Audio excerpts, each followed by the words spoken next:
मूलपति श्री महाराज सुना तेज कुंवरी श्यामा युगल पल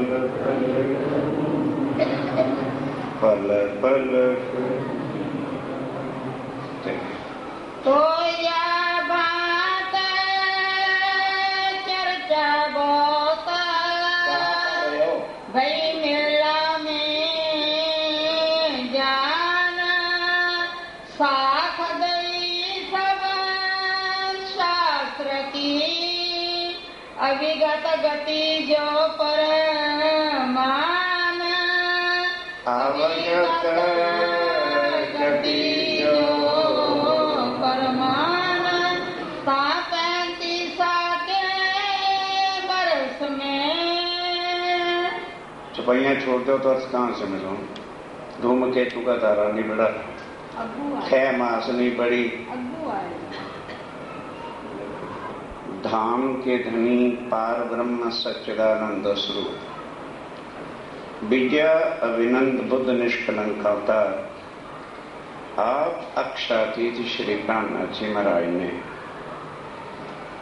उन धर्माचार्यों को अवगत गति, वो ज्ञान जिसको आज दिन तक किसी ने जाना नहीं था, वो शास्त्रों के हिसाब से अपने परमधाम की कोई भी एक चौपाई अभी उनको नहीं सुनाई। और जब ये उनके सामने सारे ग्रंथों के प्रमाण, कुछ गीता के, कुछ देवी भागवत के, कुछ श्रुतियों के, सब श्लोकों से एक एक चीज की पहचान कराई। अक्सर आप पंडित आते हैं ना, तो सबसे पहले ये श्लोक बोला करते हैं, ब्रह्मानंदम परम सुखदम केवलम ज्ञान मूर्तिमन, लेकिन पता नहीं होता क्या बोल रहे हैं। और रोज स्वामी जी ने निकाल के बताया कि बोलो ये लिखा है। फिर ये तुम लोगों ने झूठी गद्दियां और झूठे महाराज किसके बना रखे हैं, जो पार ब्रह्म का ज्ञान नहीं दे सकते, पहचान नहीं करा सकते। तो फिर गीता और भागवत तो 5,000 साल से पहले ही चल रही और मुंह से निकली है। ध्यान देना, जब शारीरिक कष्ट हो, कुछ भी, जन्म भी होता है, मरण भी होता है, तो इनको देवी की तरह से पूजो कि इनका अखंड प्रेम रहे। समझाई कि नहीं है? इसी कुलजम स्वरूप साहब का अखंड प्रेम रख दो तो दुख और सुख सब बराबर और अखंड सुख की प्राप्ति की, कोई भी कष्ट संकट का रहने वाला नहीं। पर उन्होंने क्या नियम बना दी, ना ना ना ना ना, सूतक हो गए स्वरूप साहब घर में ले जाना, तुसी पापी हो जाए। अब हम डर जाते हैं, अरे महाराज श्री जी कह रहे, इतने बड़े कह रहे हैं, ना ना ना ना ना ना, पंडितन शब्द कहाँ डाल दिया? जिनकी हम पूजा करना चाहते हैं कहाँ डाल रहे हैं? तब अब बोले कौन आगे से? आचार्य श्री के सबको पता चल गया कि हम झूठ निकाल के बताएंगे, ये तुम्हारा ग्रंथ है, पढ़ो क्या लिखा। क्या मैंने लिखा ये ग्रंथ? अब सारे के सारे चुप। भाई ग्रंथ भी हमारे हैं और बताए भी हमको जा रहा है, तो दोष तो हमारा है कि हमने सच्चिदानंद के स्वरूप की पहचान की नहीं। अब ये लिखा था कि जो उस पार ब्रह्म की पहचान कराएगा वही खुद पार ब्रह्म होगा। अब सबने इस बात को स्वीकार किया। 1735 के साल में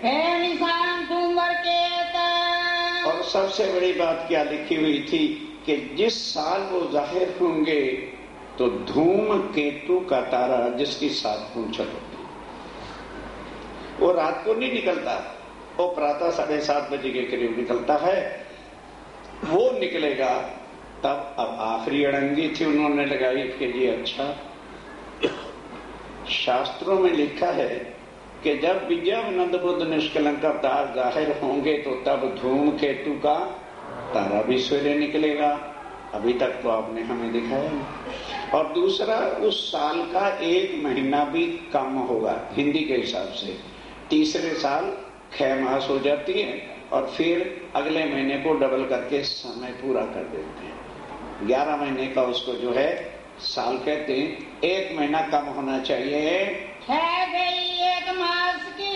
अब स्वामी जी ने कहा भाई बड़ी अच्छी बात है, जंत्रियां निकालो देख लो 1 महीना कम है कि निर्मल मास चल रहा है। ठीक। उनका बाकी रहा धूमकेतु का निशान। वो सुबह 7:30 बजे तुम हरिद्वार के अंदर ही पहले देखना, घूमता हुआ 7 पूछल वाला तारा तुमको नजर आ जाएगा। समय जगत व्याचेत। सुंदर शाह जी दूसरे दिन 7:30 बजे, अब जिसके हुक्म से सारी सृष्टि अक्षर ब्रह्म बनाता और मिटाता है, तो कैसे ना होता। 7:30 बजे ठीक धूमकेतु का जब तारा निकला, सब शून्य मुन्य हो गए कि भाई इससे ज्यादा अब और हम क्या कर सकते हैं। तब सब ने मिलकर स्वामी जी के चरणों में शीश झुकाया कि आप ही विद्या विनंद बुद्ध निष्कलंक अवतार पार ब्रह्म के स्वरूप हैं। माना तो सही, लेकिन किसी ने भी तारतम क्यों गद्दी जाती। अगर शिव जी के चरणों में आके तारतम ले लेते तो उनकी पूजा कौन है। सुंदर साथ जी, ये इतना गहरा कुआं है। तभी स्वामी जी ने चिंतामणि को कहा था, छोड़ो रे मान गुमान ज्ञान को, एक खड्ड बड़ी है। इसमें जो एक बार गिर गया वो दूसरों को क्या निकालेगा, खुद सारी उम्र नहीं निकल सकती। क्यों?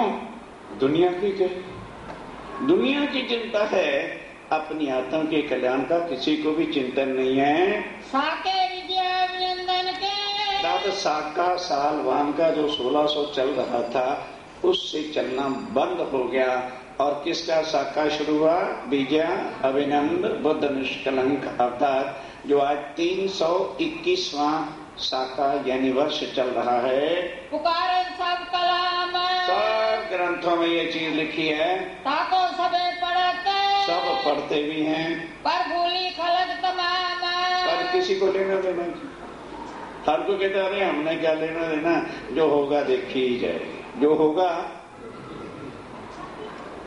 कब देखोगे भाई? जब यम के दूध सामने होंगे फिर क्या देखोगे? आखिरी सांस पे केवल यम के दूध होते हैं सामने। जो कुछ देखना है अब देख सकते, समझ सकते हो, अपने कल्याण का वो मार्ग ढूंढ सकते हो जो देवी देवताओं को आज की तारीख तक नहीं मिला, उनको सबसे लास्ट में मिलना है। क्यों?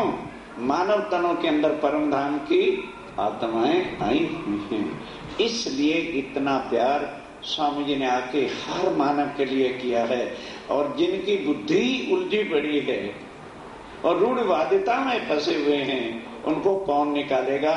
सूर्य निकल आने पर भी अगर कोई कंबल ताल के सो जाए तो कहे भाई उठ जा, अरे अभी तो आधी रात है, अंधेरा है मेरे कंबल में, तो उसका इलाज क्या करें? तो स्वामी जी ने कहा वाणी में, उल्लू क्या जाने उगया सूर्य, नहीं समझे? जैसे सूर्य निकलता है तो उल्लू अंधा हो जाता है, और अंधों का दुश्मन नूर।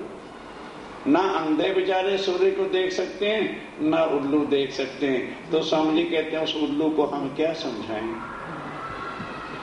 जिन्होंने रूढ़वादिता की चद्दरें ओढ़ रखी हैं, तो फिर वो किस तरह से जो अपनी आत्मा का कल्याण करेंगे? जीती फौज सिरे संसार की, जीती फौज सिरे संसार। हिंदुओं की फौज के कप्तानों को सबको नीचा दिखा दिया। कार्य कारण विस्तार, एक कार्य कारण पहले से सतयुग से लिखा हुआ था कि जब विद्या विनंद बुद्ध निष्कलंक अवतार पार ब्रह्म की शक्ति एक मानव तन में आकर के जाहिर होगी, तो वो अपनी पहचान खुद करें कि हम कौन हैं। तमाशा देखे, स्वामी जी कहते हैं वहां इन आचार्यों का तमाशा देखा जो सारी दुनिया के परमात्मा बने हुए हैं। अगर कहते हैं भाई आज का दिन शुभ नहीं है, अच्छा जी शुभ नहीं तो शुभ वेख के 10 दिन। अब सुन लो, मैं अपने जीवन की बात करता हूं। कुछ थोड़ा बहुत महाराज जी ने ये भी सिखा रखा कि कभी एक काम आ जाता भी। लड़के की शादी हुई, जिस पंडित से समझियों ने शादी करानी थी, वो कहने लगे जी इस दिन तो शुभ नहीं है। मैं क्या अच्छा। उसके बाद मैं एक अजान व्यक्ति बन के उनके पास चला गया, किंग्सवे कैंप हनुमान मंदिर में। बता भी दूं कहाँ ये इधर घटना हुई थी। मैंने कहा जी मैंने लड़के की शादी करनी है, आप डेट बता दो तो वही निश्चित कर लो। तो नाम मैंने बता दिया। कहते कि भाई शुभ तो है। मैं कह जी ये बता दो मैंने शादी आपसे करानी। कहते फिर शुभ नहीं समझे, समझानी नहीं, क्योंकि उस दिन उसकी डायरी में पहले ही बुकिंग थी, तो शुभ कहां से होता। इसलिए शुभ भी अशुभ होते हैं, और हमारा ईमान उन पर है जो पंडित जी कहते हैं वही हमारे खुदा। इस तरह से वो हमारा खून पी रहे हैं और हम निचड़वा रहे हैं। सुंदर चाचू जी, इस जन्म इनके हथकंडों से निकलना कोई दम परम धाम की आत्मा रखेगी। क्यों? बाई चांस कोई मिस हैपेंड हो गया, अरे दुख सुख सबके साथ होगा और कर रहे। पंडित जी ने कहा था ना शुद्ध नहीं है, 4 आग लगाने वाले साथ तैयार, इसलिए वो डर के मारे दामी ही नहीं करता। सुंदर साहब जी निकलो इन चीजों से। मन के भाव से शुभ है और मन के भाव से रमेश आया क्या? हाँ वो बैठा है। सूर्य ग्रहण लगा हुआ था त्रिपुरा में। हम सुंदर साहब खाना खा रहे थे, हमने कभी सूर्य ग्रहण प्रण को देखा ही कुछ नहीं। यहाँ के कहता महाराज जी तुसी सारे रोटी खा रहे हो। भाई कोई पाप हो गया? सुंदर साहब ने मिल के आज प्रीति भोज किया था, कहने के बाहर ते सूर्य ग्रहण लगा है। मैं कहता ऐसी रोटी अंदर खा रहे हैं, बाहर मिल सकते। क्या हुआ? कुछ भी नहीं। और कितने चरित्र बना रखे, मानो रात को या दिन में सूर्य ग्रहण है, कड़े मुद्दे कर दो नहीं समझे, क्योंकि कड़े का पानी तो कुछ लगना नहीं और पड़ लेंगे। मैं कह जी 10 किलो दूध पे 1 में डूल 4 किलो देसी घी पे ये भी दूध दो, इन्हों नहीं सूर्य ग्रहण लगता। फिर हलवाइयां की मिठाइयां नहीं के सूर्य ग्रहण लगता। शामों ने अगरबत्ती की तो सारियां तुसी चुक के खा रहे हो। सोचो किस अंधकार में फसाया गया।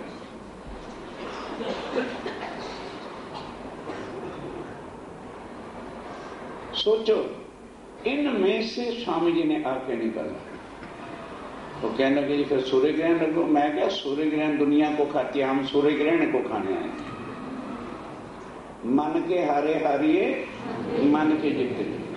जब मन के ही संशय नहीं मिटते तो आदमी सारी उम्र इन विपदाओं से कभी भी बाहर नहीं निकल सकता।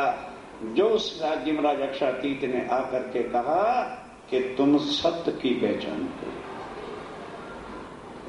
सबको समझाया, सबको बुझाया, बस केवल अपनी मान मर्यादा की गद्दी को नहीं छोड़ा और मान लिया उन्होंने बेशक आप हैं। फिर विचार बस फिर उसके बाद सुंदर साहब जो साथ थे उनसे विचार किया, भैया हरिद्वार में हमने कौन सी गंगा नहानी है, चलो अब यहाँ से चले और जरा चल के औरंगजेब का भी हिसाब किताब तो देखें। उनके काजियों ने जो जुल्म सितम मचा रखा है, अल्लाह का नाम लेकर हिंदुओं को जबरदस्ती गोश्त खिलाते हैं और तलवार के डर से उनसे कलमा पढ़ाते हैं। जरा उनसे भी कोई बातचीत की जाए। दाऊद पांडे की हवेली में, दाऊद पांडे की हवेली में जहाँ बाकी सुंदर साथ को छोड़ के गए थे, आकर के सारा हाल चाल बताया। अब कहने लगे भी औरंगजेब से बात करनी है तो कुरान के बिना तो बात नहीं कर सकेंगे। हिंदुओं को समझाना है तो गीता भागवत वेद शास्त्रों से समझाना पड़ेगा, और मुसलमानों को समझाना है तो कुरान के बिना तो एक बात भी सुनने को तैयार नहीं है। इस वास्ते अब स्वामी जी को थोड़ा कुरान पढ़ना, वो खुद ही तो कुरान को लिखवाने वाले थे हुक्म के, तो उन्होंने क्या पढ़ना। लेकिन काम जो साथियों से लेना है, जिन सुंदर साथ से जब तक वो कुरान के बारे में पूरा परिचय वाकफ ना हो जाए तब तक संदेशा लेके औरंगजेब के दरबार में कौन जाएगा। इसलिए अब स्वामी जी ने वहां से लालदास जी जो हक्कल वकील थे, मर मिटे यकीन नहीं दे सकते, सिर कट सकता है, लालदास जी का यकीन नहीं दे सकते, और दूसरे गोवर्धनदास, इन दोनों को भेजा कि भाई काम अब कुरान से करना है। सुंदर सा जी सुनिए, कई कहते हैं भाई आए दिन तक तो चर्चा ठीक थी, अब तो कुरान ही कुरान चल रहा है, तो क्या मैं आपको कलमा तो नहीं पढ़ा, लोटा दे के नमाज नहीं किसी को यहाँ पढ़ाई जाती, जानकारी कराई जाती है कि जिस कुरान से तुम्हें डर लगता है ना, स्वामी जी की वाणी को समझ दोगे तो कुरान तुम्हारी मुट्ठी में बंद होगा, कोई मक्के मदीने तक का काजी तुम्हारे सवाल का जवाब नहीं दे सकता, इतनी ताकत है प्राणनाथ जी की वाणी में।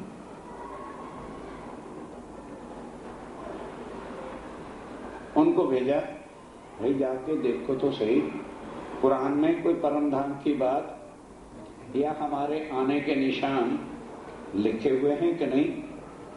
ठीक, दोनों एक मस्जिद में काजी के पास चले गए, उनको कहने लगे काजी साहब जरा कुछ कुरान बताओ हमें, इसमें क्या है। बाई चांस वही सुपारा निकला जहां मोहम्मद साहब ने कहा है कि मेरी आत्म को परम धाम ले जाया गया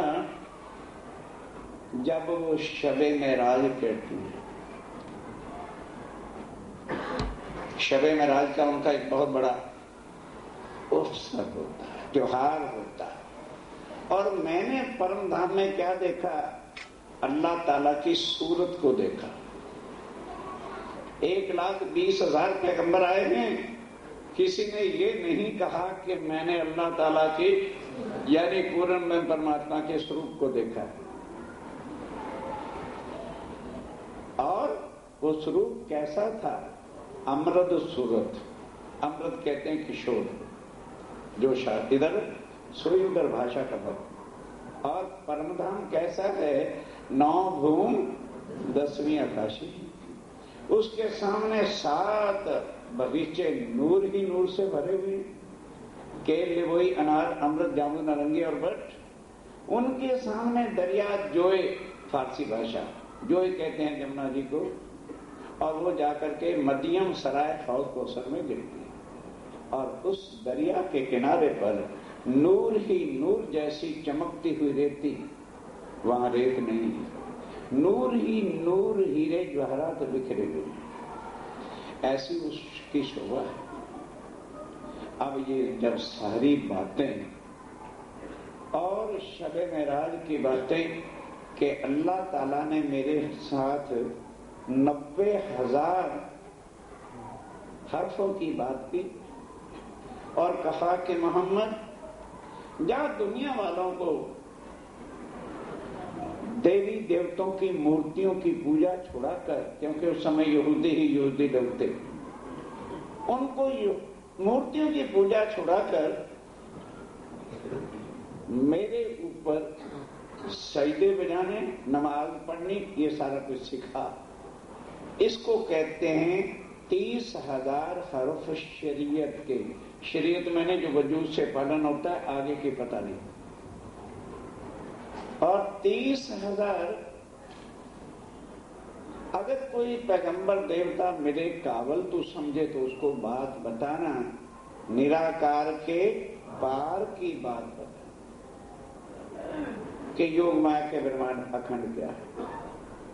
और 30,000 जो मेरे परम धाम के, मेरी लीला के, मेरे स्वरूप के हैं, वो मैं खुद आकर के जाहिर करूंगा, तुझे उसे जाहिर करने का अख्तियार नहीं। वो सारी बातें कुरान में लिखी। जब लालदास ने पढ़ी तो लालदास कहते हैं, लोग कुरान तो अपना ही है, केवल भाषा का फर्क है तो हमें क्या डरना चाहिए? मुसलमान हमारा बिगाड़ क्या सकते हैं? काजी के पास से जब बाहर निकले, अब ध्यान देना,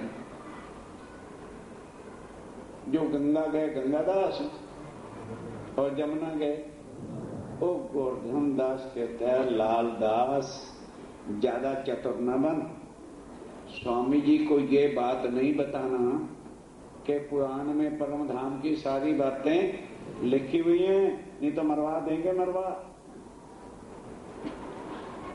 सामने आ जाए तो प्राणनाथ जी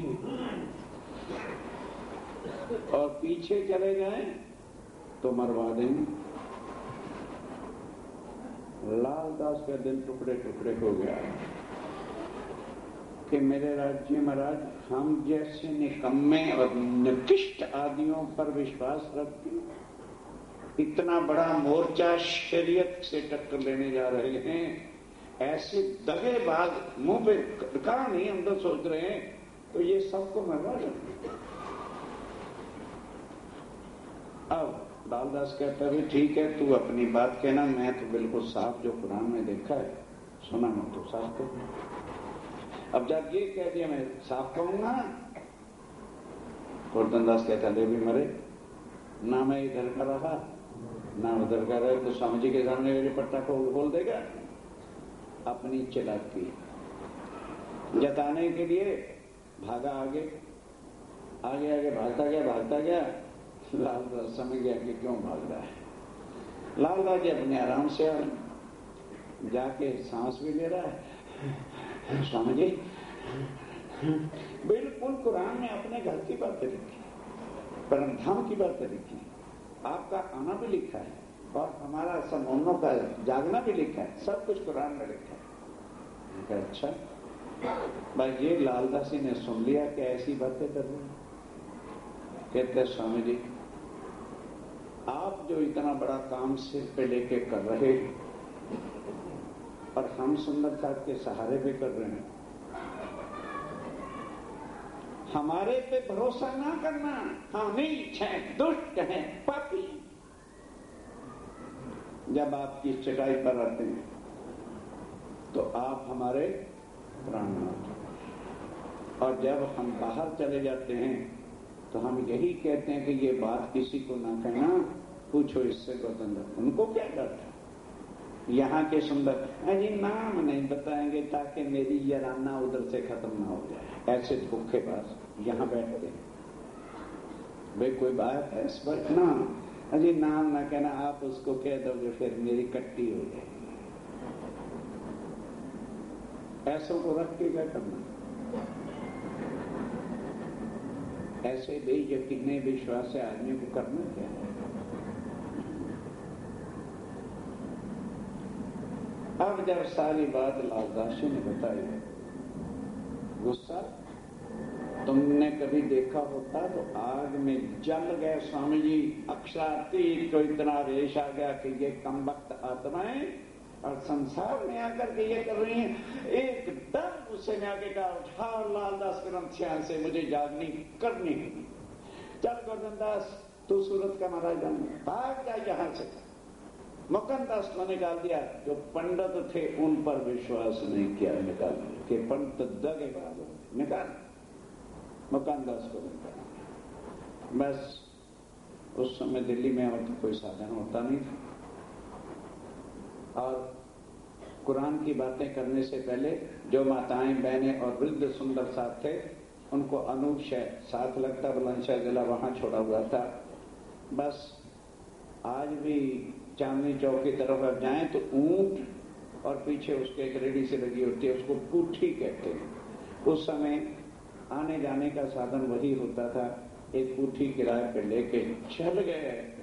लेकिन इतना तपन आ गया, इतना गुस्सा आ गया कि मानो जैसे उनके मुखार के सामने अग्नि के लौटे जल गए। सबको एक लालदास, एक लालदास और भीम भाई, 4-5 सुंदर साथ चल रहे हैं। इतनी आत्मा को दुख हुआ, इतना दुख हुआ यार अभी तो ये हरिद्वार में सब कुछ देख के आए हैं और फिर कह रहे हैं कि मैं सुंदर साहब को मरवा लूं।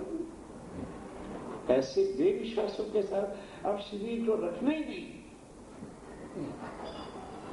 इतना जब गुस्सा आ गया तो इन आंतड़ियां भी सहन ना कर सकी और पानी की तरह से लूज मोशन। ऐसे लगा कि शरीर अभी छूटा कि अभी छूटा। इसलिए उन सुंदरता पर इतनी अग्नि और गुस्सा आ जाता है। यार वो हद होगी। अब दिखा के शरीर छूटा के छूटा, लाल भाई चरण लेकर के पकड़ के रोने लगे।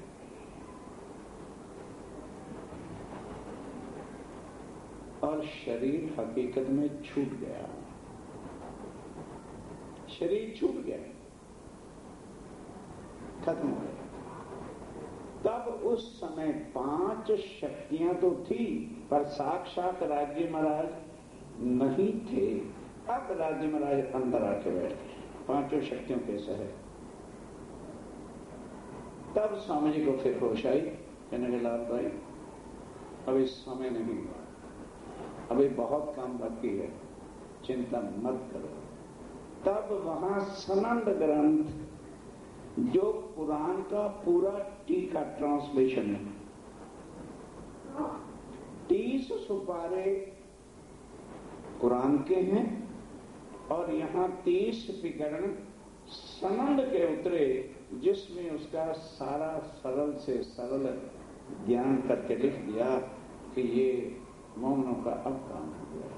अब किसी को कुरान भी पढ़ने की जरूरत नहीं पड़ेगी। और अब स्वामी जी क्या कहते हैं, ब्रेहा तामस का, बेहा इश्क का, ब्रेहा प्यार का तो सुना होगा, पर ब्रेहा में तामस नहीं होता। गुस्से की बात ही चल रही ना, फिक्रनी गुस्से का हो। जब ब्रेहा होता है, आत्म तड़पती है, तो गुस्सा स्वाभाविक चीज है। वो गुस्सा दुनिया वाला गुस्सा नहीं होता। उस गुस्से को कोई पढ़ लेगा तो उसे समझ लग जाएगी कि ये क्या मिल रहा है। वो पढ़ना बड़ा कठिन है, क्योंकि बेइज्जती साड़ी जल्दी हो जाती है ना गुस्से में। अब वो विकरण है ब्रेहा तामस का। बस फिर जब राज्य अंदर बैठते हैं तो क्या कहते हैं, मुझे स्वांत न आप इन भात अब जो औध अंग चले। मैं इन मुर्दों का भरोसा लेके क्यों चलूंगा, मेरे अभी अंग सारे सावत हैं। मैं अपने ताकत के बल से जो है। और फिर दूसरा अंदर क्या आता है, कई दंड फंद धंद अजू बीच में राज्य अंदर से बोल रहे हैं, इंद्रावती के आत्म घबराना नहीं। इस कार्य के अंदर बड़े बड़े दंड फंद और धंध हैं। मार छलांग लंग चल पर क्रिया मिलन करना है। इन सबको पार कर जा, धनी तेरे सामने खड़े। 8 सिपाहियों का विवरण है, ट्रांसलेशन टीका किया हुआ है, पर पढ़े कौन, क्योंकि फुर्सत वाणी के पढ़ने की फुर्सत नहीं। सुंदरता जी तब जब देखा तो शेख बदल वगैरह साथ थे। अनूप शहर पहुंचे। अनूप शहर में जाते कहा, शेख बदल ले जा सनंद में, जा जामा मस्जिद में पढ़ के सुना दे। उसमें क्या सनंद है, सनंद इमाम मेहदी की जाहिर होने की, कुरान के हिसाब से वो जाहिर की। और कुरान मोहम्मद साहब की पहचान के मोहम्मद कौन है, सब लाल ही लाल कहा वही, और हो गए सब दर्द, और लाल कोई ना हुआ बिना एक मोहम्मद के। 1,72,000 पैगंबर, 24,000 पैगंबर हुए मुसलमानों, लेकिन किसी ने ये तो नहीं कहा मैं अल्लाह ताला से मिल के आया हूं। एक मोहम्मद ने कहा, और एक ने परम धाम बताया। उसी मोहम्मद ने उनके स्वरूप का बताया, सारी लीलाओं का बताया, और ये भी बताया कि वहां पर 12,000 मोती बैठे। और वो चुप थे, उनका मुंह बंद था। तो मोहम्मद साहब कहते हैं मैंने उनको अल्लाह ताला से पूछा इन मोतियों के मुंह पर कुल्फ क्यों? उन्होंने कहा इनका कुल्फ तेरा दिल, तब खुले जब आओ मिल अक्षर की आतन, और ये सारे मिलके आ जाओ भाई तो साल का मुंह खुल जाएगा। ऐसे ऐसे जो अर्थ थे सारे खोल करके स्वामी जी ने बताया। शेख बदल को कहा जा लेगा। अब क्या होता है ध्यान से सुनिए। शेख बदल विदा हुए। शेख बदल मर मिटने वाला था। जो यकीन मुसलमानों का होता है हिंदू का हो ही नहीं सकता। वो फिर तू गिर तो नाथ होते हैं। कोई बिरला लालदास निकलता है हर एक का, क्योंकि उसने अपनी अकल से छांट कांट करनी होती। ये क्यों, ये क्यों, ये क्यों? और मुसलमान ने ये देखना है इस्लाम खतरे में है, मरना है या मारना है। अब शेख बदल को कहा किसी हिंदू को नहीं कहा ले जा सनम में और जाकर के जुमा मस्जिद में पढ़, और जा जहां औरंगजेब जाता वहां भी पढ़। लालदास उसी वक्त शेख बदल ने प्रणाम किया, चल दिया। अब जुम्मा मस्जिद आ जाता है, पहुंचे दिल्ली शहर में। दिल्ली शहर में आ गया नूर शहर से। वक्त जुम्मे नमाज, जुम्मे की नमाज का दिन था। ईदगाह चला गया। वहां से ईदगाह चला गया। मैं पैगाम पहुंचाऊं कि मुझे स्वामी जी ने कहा था कि औरंगजेब को पैगाम देना है और आज मैं अवश्य मिलूंगा। अब ईदगाह में तो हजारों लाखों जो है मुसलमान खड़े हुए थे। कितना कहूं एक ठौर। अब किसी का चित्त एक ठौर ही नहीं, इतनी भीड़ में कोई कहीं है, कोई कहीं है, किसका ध्यान कहीं है, किसी का कुछ है। शेख बहुत पुकारिया। शेख बदल ने बहुत प्रकार की कि मुसलमानों फर्दा रोज आ गया है, अल्लाह ताला की वानी कलाम उतर आई है, सुनो। बहुत आयतें भी पढ़ के सुनाई, बहुत सनंद ग्रंथ के विकरण भी सुनाए। देखा गजाल का बड़ा जोर है। और लेकिन देखा कि ये तो शरा का बहुत जोर है, यहाँ कोई सुनेगा नहीं। कोई कहे हिंदवी में, कोई कहे नहीं तेरी बातें तो सच्ची है पर भाषा हिंदवी में है, इसलिए ना बाबा ना हिंदी भाषा देखना जो है वो पाप है, हम इसको नहीं देख सकते। लिखे कलाम, ये जो कलाम लिखी बरहक है, सच्ची है, पर शरीयत कहती है कि हिंदी की लिखी किताब पर विश्वास नहीं करना। इतनी कड़ी काजियों ने शरीयत बनाई हुई थी, औरंगजेब ने नहीं बनाई। इन बातें सुन के, इस तरह की बातें सुन के फिर आए अपने ठौर। फिर बेचारा हार करके अपने ठिकाने आ गए जहाँ ठहर रहा था। घनी बेग की हवेली में, घनी बेग की हवेली में जाए पहुंचे और वहाँ बड़े बड़े काजी इकट्ठे होके कुरान की बातों पर बहस किया करते थे। वहाँ चला गया, सनंदे बातें लगे। वहाँ जाके सनंदे पढ़ने लग गया। बिना एक मोहम्मद की सनंद पढ़ी भी। तुम 1,20,000 पैगंबर कैसे कहते हो? पैगंबर तो वही है जो किसी से मिलके आवे और उसकी कही हुई बातों का संदेश देवे। तो जब कोई ये कहता नहीं मैं अल्लाह ताला से मिलके आया हूँ तो उनको पैगंबर क्यों कहते हो? पैगंबर तो केवल एक मोहम्मद हुआ है जिन्होंने कहा मैं अल्लाह ताला से मिलके आया हूँ। क्यों कुफर बोले तो? तब सारे काजी कहने लगे अरे तू एक बहुत बड़ा गया, कुफर की बातें क्या करता है? क्या आज दिन तक जितने पैगंबर हुए क्या झूठे? खबरदार ऐसी बात की तो है एक मोहम्मद अलैहिस्सलाम। एक ही मोहम्मद को तू पैगंबर कहता है? इतने पैगंबर पे इतने पैगंबर 1,20,000 हुए हैं, तिनका नाम तू किसी का नाम ही नहीं लेता। तब शेख बदल सो झगड़ा हुआ। इतना जो जुनूनी होते हैं वो झगड़ने में लग पे, उससे पीछे फिर के तब फिर वापस आ गया कि भाई कहीं ये कम वक्त लोग दूसरे तरीका ना अपना लें तो चलो। दिन 2-4 दिन में उधर से स्वामी जी भी आ गए। अनूप शहर से आए श्री राज। आज श्री राज्य महाराज शिव जी साहब लौट के आ गए। बुलाया शेख बदल को। अब शेख बदल को बुलाया और पूछा, कहने लगे जी मुर्दों में दम कहाँ से है? किसी को जो है कुरान की लगी नहीं, बस शरीयत के पक्के, ये बात सुनने वाले नहीं है। अच्छा, अब स्वामी जी ने कहा भाई ये कुरान और सनंद जब तक एक करके मैं इनको नहीं बताऊंगा मोमनों को, तब तक मोमनों का यकीन पक्का। जैसे आज हम आपको सुना रहे हैं और सीधी सादी तरह से बात कह देते, समझाते ना तो शहजादे सुंदर साथ आते ना, यार अब तो मजा किस तरह हो गया, अब तो अल्लाह मोहम्मद ही मोहम्मद कहने लगे। अल्लाह मोहम्मद में कोई फर्क नहीं, हम कहते हैं अक्षरा, वो फारसी में अल्लाह कहते हैं, और कुछ भी अंदर नहीं है। परम धाम की बातें आप सुन रहे हो, परम धाम की बातें कुरान में है, लेकिन सिर्फ भाषा का अंतर होने की वजह से हम लोग कुरान को नहीं देखना चाहते और मुसलमान हिंदुओं के ग्रंथों नहीं देखना चाहते। ये बीच में आड़ा घुसा हुआ है। फिर बैठे विचार को, फिर विचार करने लगे, क्योंकि ये ज्ञान किन के वास्ते है? जो आत्माएं परम धाम से उतरी हैं। परम धाम से कोई हिंदू आया तो हाथ खड़ा करो, लेकिन बन गए यहाँ हिंदू। वजूद से तो हम देख रहे हैं अपने आप को, आत्म से पहचान नहीं कर रहे। लेकिन परमात्मा वो आया है जो सबका, वो हिंदुओं के वास्ते भी वैसा है और मुसलमानों के लिए भी वैसा है। ये है निजानंद संप्रदाय, जो सबको एक रस करती है। मुसलमानों को समझाने के लिए कुरान का ज्ञान जरूरी होगा और हिंदुओं को समझाने के लिए शास्त्रों का ज्ञान जरूरी होगा। सिख भाइयों को समझाना है तो गुरु नानक देव जी की वाणी का ज्ञान जरूर होगा।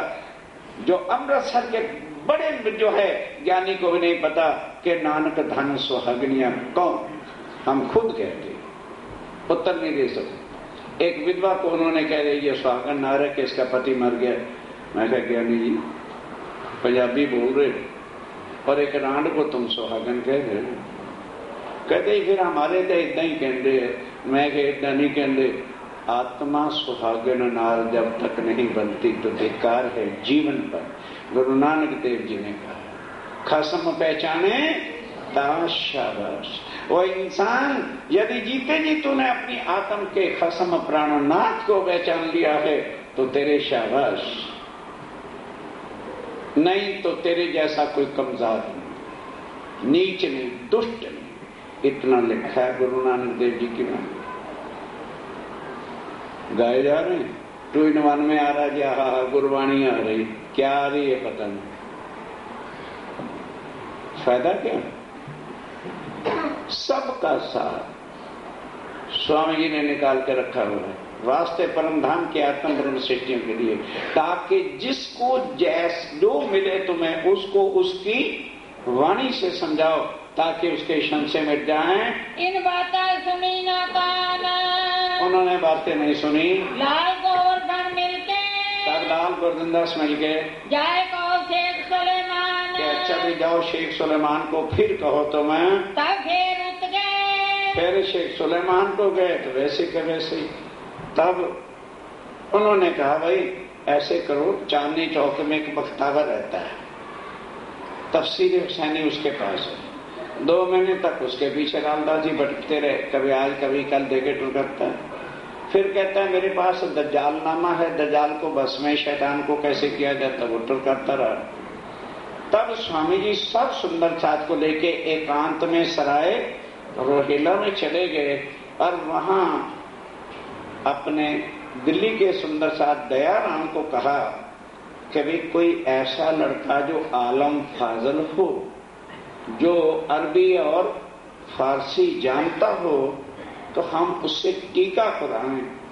तब टीचर रखना तो कोई मुश्किल नहीं होता था।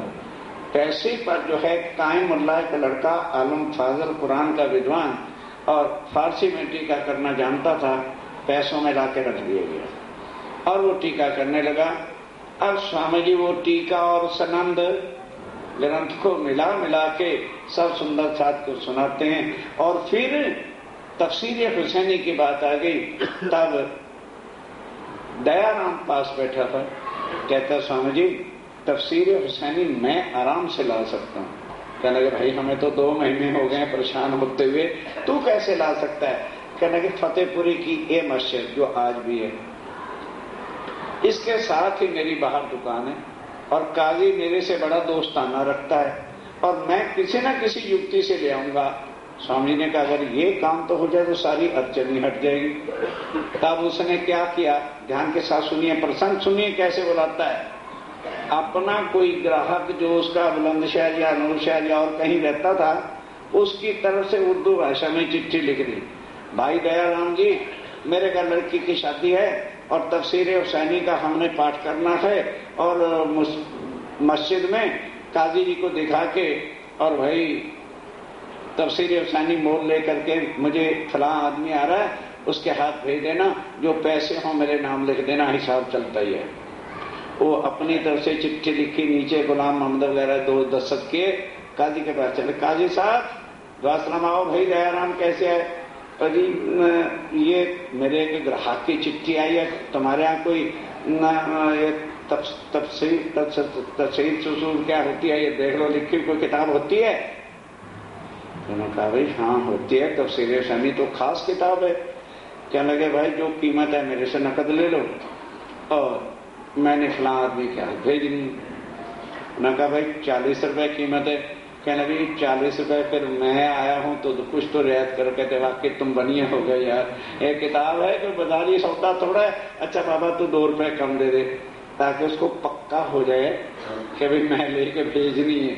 बस लेके तफसीर हुसैनी, ना दुकान देखी ना तो, नौकर को कह दे भाई संभालना मैं आता हूँ, भागा वहां से सीधा सराय ढोला, भागता भागता आया, रास्ते में सांस भी नहीं लिया, आके श्री जी के चरणों में मत्था टेका, स्वामी जी ये आपके हुक्म से ये काम तो हो गया, मैं तफसीर हुसैनी ले आया हूँ। तफसीर को देख के अब स्वामी जी तफसीर को देख के फिर आ गए खुशहाली है। तब क्या मुल्ला को कहा भाई अब पढ़, जो कुरान में है वो तफसीर हुसैनी में है कि नहीं, और जो तफसीर हुसैनी में है वो सनद ग्रंथ में है कि नहीं, तीनों को मिला दे ताकि हमारे सुंदर साथ के शन से मिट जाएं और डर जो हुआ भूत घुसा हुआ है वो दिल में से निकल जाए। देख इनके मायने, इनके जरा मायने देख तू, हमको सुनाओ और हमें साथ साथ सुनाता भी जा। प्रथम तब सबसे पहले 30वें सुपारे की आखिरी सूरत, इन्ना इंदुल्लाहु फी लैलतुल कद्रे, फी लैलतुल कद्रे मा बदरका। अर्श अजीम में अल्लाह ताला ने अपनी रूहों और फरिश्ते ईश्वरी सृष्टियों को उतारने के लिए मोहम्मद साहब को बताया कि 1000 महीने की रात होगी जब मैं अपनी आत्माओं को और ईश्वरी सृष्टि को दुनिया में। अब जाओ, इतने काजी हैं, किसी को याद बना लेना, उनसे पूछना भी वो 1000 महीने की रात कौन सी है। 1000 महीने से बड़ी रात 120 वर्ष सतगुरुदेव चंद जी के जन्म से लेकर तभी तो रूहें उतरी, रूह अल्लाह मिसल गाजियों मोमिन उतरे तब। और फिर उन्होंने कहा कि मैं इसी रात के बीच में उन आत्माओं के लिए खैर बरसाऊंगा, खुराक बरसाऊंगा, जिसको वो खा के दुनिया में जिंदा रहेंगे। 120 वर्ष में ये वाणी उतरी, ये हमारी आत्माओं की खुराक है। अब एक इस तरह से सारे महीने जब खुले, सूरत इन पड़ी, जब सूरत पड़ी, जामे 3 तकरार। सुनो, पारा कहते हैं प्रकरण को, और सूरत कहते हैं अध्याय को, और आयत कहते हैं चौपाई को। इतना फर्क है और कुछ नहीं। भाई थोड़ा सा ध्यान करो, बिल्कुल सनद पढ़ना, कुरान का एक एक अर्थ आपके हाथ में आ जाएगा। इशारतें सारी खुली, सब जो जितने इशारतें, इशारों से बातें लिखी हुई थी सारी खुल गई। जो लिखी परवरदिगार, किसने लिखी? परवरदिगार। राज्य महाराज ने हुक्म दे करके मोहम्मद से लिखवाया था। हम ही थे ब्रिजराज में। और क्या लिखा है कि अल्लाह ताला दुनिया में आएगा तो 6 दिन रहेंगे, और 6ठे दिन जुम्मे की नमाज अपने मोमिनों को इकट्ठा करके पढ़ाएंगे, और जो वो जुम्मे की नमाज पढ़ लेगा वो सीधा परमधाम चला जाएगा। अब लिखा है तो वो अर्श में चला जाएगा। अब इन काजियों ने 6 दिन कौन से गिन रखे हैं? इतवार, सोमवार, मंगलवार, बुधवार, जुम्मेरात और जुम्मा फ्राइडे। और हर फ्राइडे को जो है नमाज पढ़ते हैं ईदगाह जाकर। कोई भी अर्श अजीम पहुंचा? बोलो क्यों? क्या कुरान झूठा था? खुदा ने कहा मैं दुनिया में आऊंगा, 6 दिन रहूंगा।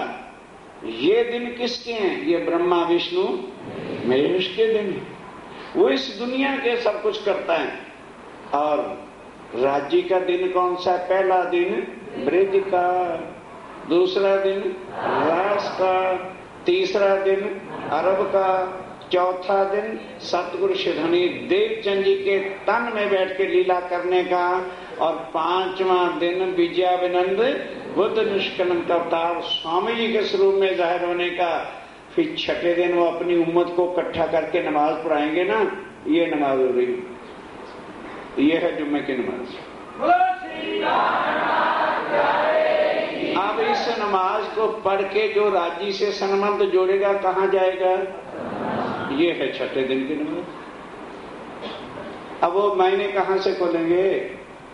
क्योंकि उनकी चाबी तुम्हारे हाथ तारतम का ज्ञान। जिस ग्रंथ के भी मैंने खोलने जाओ, ये तारतम की शक्ति है, तारतम कोई मंत्र नहीं। इस ज्ञान को कहते हैं। इसका मतलब नहीं कि अगर मुझे कुरान आ गया या उसके भेद राज्य की कृपा से आ गए तो मैं मुसलमान हो गया। इतने सुंदर सा कुरान सुनते हैं। बोलो किसी के हाथ में हमने लोटा दिया? क्या किसी से नमाज पढ़ाई? क्या किसी से रोजे रखवाए? वो उन मुसलमानों के लिए शरीयत का है, और हमारे लिए हकीकत और मार्फत की बातें जो हमने आत्म के द्वारा अपने राज्य के चरणों पर अपने को अर्पण करना है। ये तो वही बात है। और ये बात सुनकर के क्या कहते हैं स्वामी जी? जो हमको कही थी कि हमको कही थी तो किसने? श्यामा देवचंद जी महाराज ने। कि ऐ महाराज ठाकुर, जब तेरे तन में राज्य मेरा युगल स्वरूप बैठेंगे तो कुरान के सारी बातें तेरे से खुलेंगी। ये तो वही बातें हैं। इन्ना सूरत पढ़ी मुल्ला ने, जब मुल्ला ने पढ़ी, जमुना पाल ताल की। कान खोल के सुनो, उसमें ये लिखा है कि जमुना पाल ताल किनार सब कुछ। ताल किसको कहते हैं? हौज को। सब एक एक बात कुरान के अंदर लिखी है। हकीकत पाई तब सारी हकीकत वाली। और फिर मोमनों को बैठ के चट्टा सुनाते हैं कि बोलो मोमनों, अब तुम्हें किस बात का डर है? तुम्हारे परम धाम की बातें लिखी हैं। श्री जमुना जी हाउस तो सर रंग मोहन भूम 10वीं 81 मूल मिलावा लिखा है। वो किताब तुम्हारी है कि तुम्हारे डर के वास्ते? जिसमें हमारे घर की बातें हैं, वो हमारी किताब है कि मुसलमानों की? उनको केवल कैसे सौंपी हुई है? जैसे कुंवारी लड़की होती है तो 20 साल तक माँ बाप क्या कहते रहते हैं? अरे हमारी है, खबरदार किसी ने आंख उठाई मार देंगे।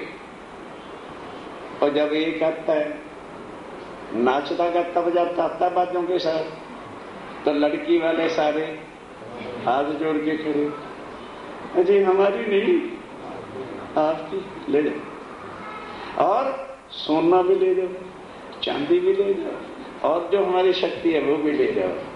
अब कौन आया? वो नाचने वाला है, बारात लेके आया।